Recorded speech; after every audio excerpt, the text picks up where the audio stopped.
Hello everybody, how are you all doing today? Hope you're all doing amazing. Hope you're all doing great. This is kinda like my first ASMR, like soft spoken reading, and I'm gonna read the Hunger Games. I hope you guys enjoy it. I hope it's great. It might go on YouTube if it sounds good. Yeah, I think I'm gonna read for about 20 minutes. And then, yeah, we'll go from there. I got my little vtube model out. Little rain is the background.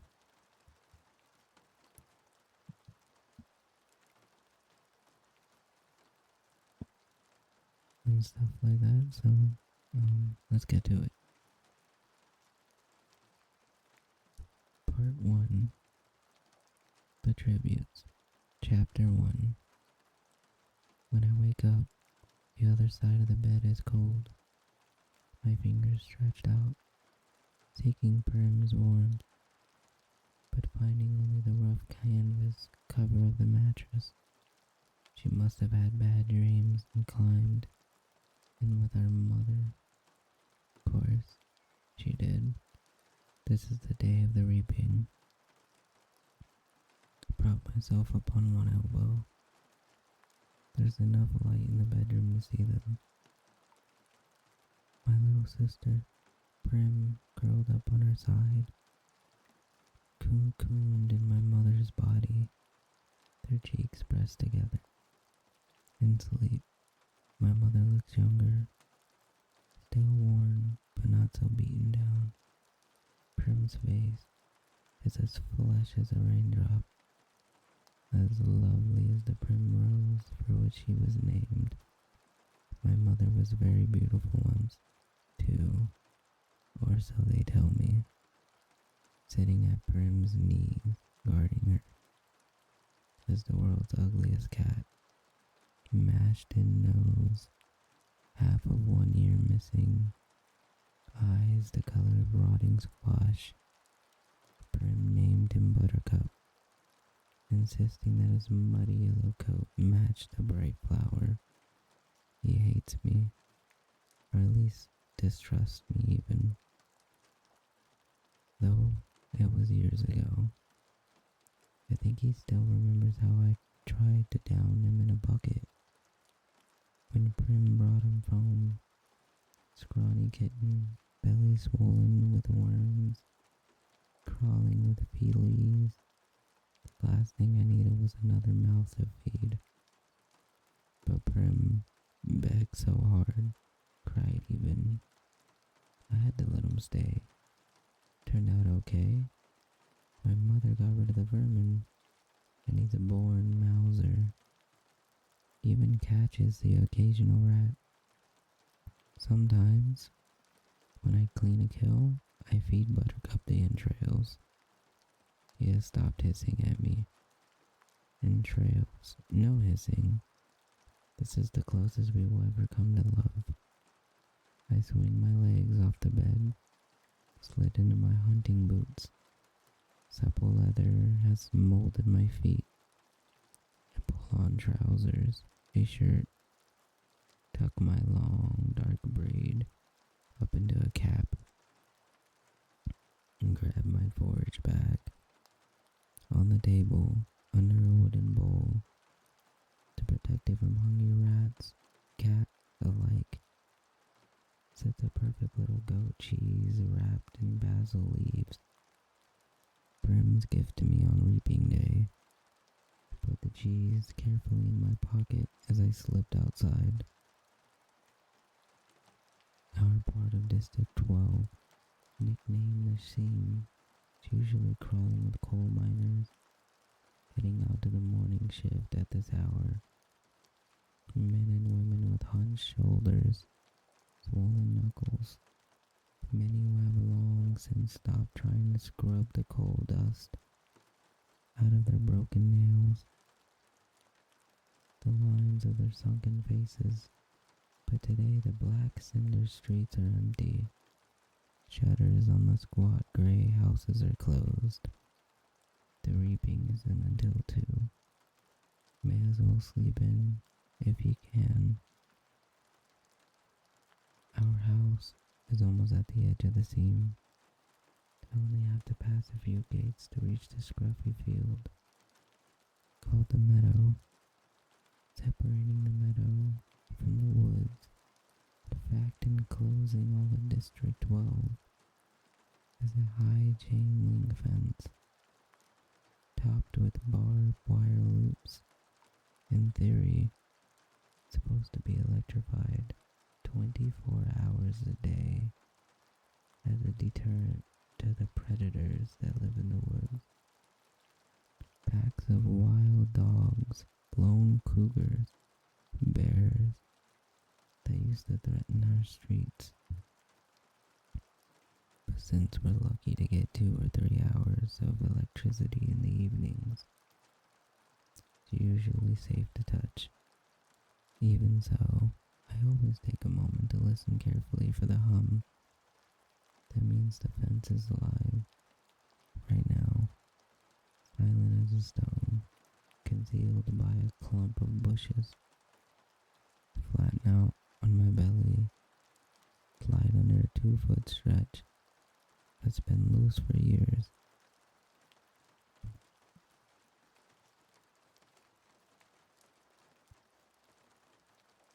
There are several other weak spots in the fence, but this one is so close to home, I almost enter the woods here. As soon as I'm in the trees, I retrieve a bow and sheath of arrows from a hollow log. Electrified or not, the fence has been successful at keeping the flesh eaters out of District 12. Inside the wood, they roam freely. There are added concerns like venomous snakes.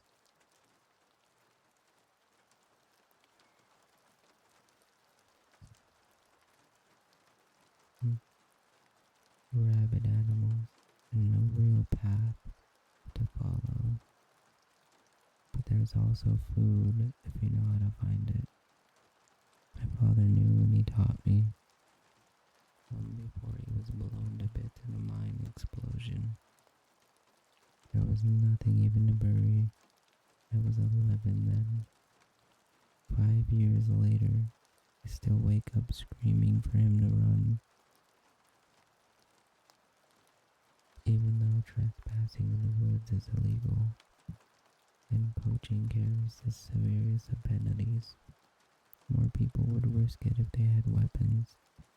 But most are not bold enough to venture out with just a knife. My bow is a rarity, created by my father along with a few others that I keep well hidden in the woods, carefully wrapped in waterproof covers.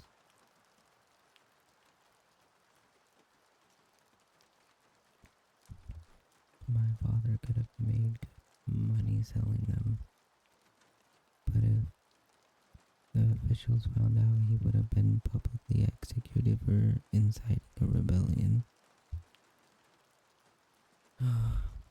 Most of the peacekeepers turn a blind eye to the few of us who hunt because they're as hungry as for fresh meat as anybody is. In fact, they're among our best customers. But the idea that someone might be arming the Shan would never have been allowed.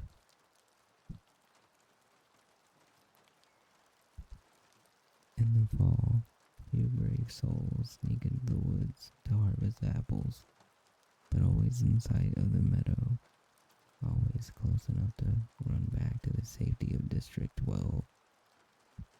If trouble arises, District 12, where you can starve to death in safety, I mutter, then I glance quickly over my shoulder. Even here, even in the middle of nowhere, you worry someone might overhear you. When was younger, I was scared my mother to death. The things I would blurt out about District 12, about the people who rule our country, Panem, from the far-off city called the capital. Eventually, I understood this would only lead us to more trouble. So I learned to hold my tongue and to turn my features into an indifferent mask so that no one could ever read my thoughts, do my work quietly in school,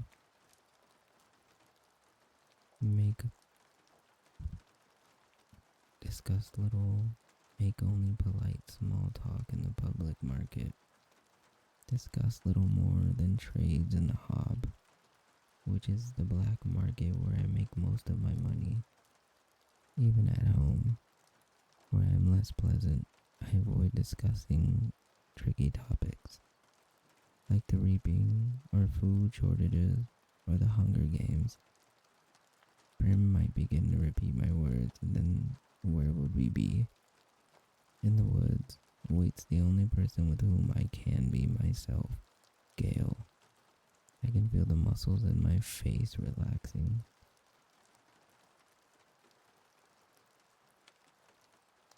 My pace quickening as I climb the hills to our place.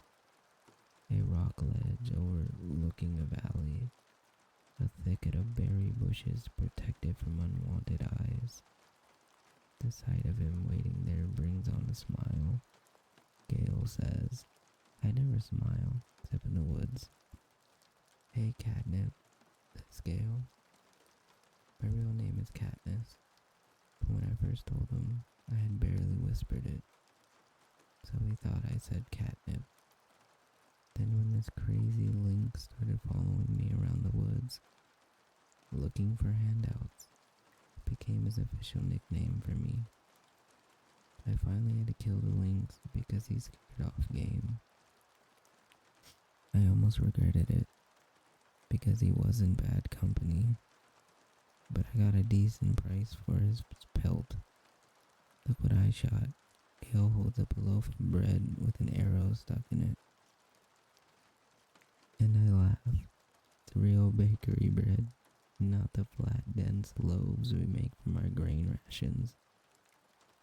Take it in my hands, pull out the arrow, and hold the puncture in the crust of my nose, inhaling the fragrance that makes my mouth flood with saliva. Fine bread like this is for special occasions. Still warm, I'd say. Must have been at the bakery at the crack of dawn to trade for it. What did it cost? Just a squirrel. Think the old man was feeling sentimental this morning, says Gale. Even wished me luck. Well, we all feel a little closer today, don't we? I say, not even bothering to roll my eyes. Prim left us a cheese. I pull it out.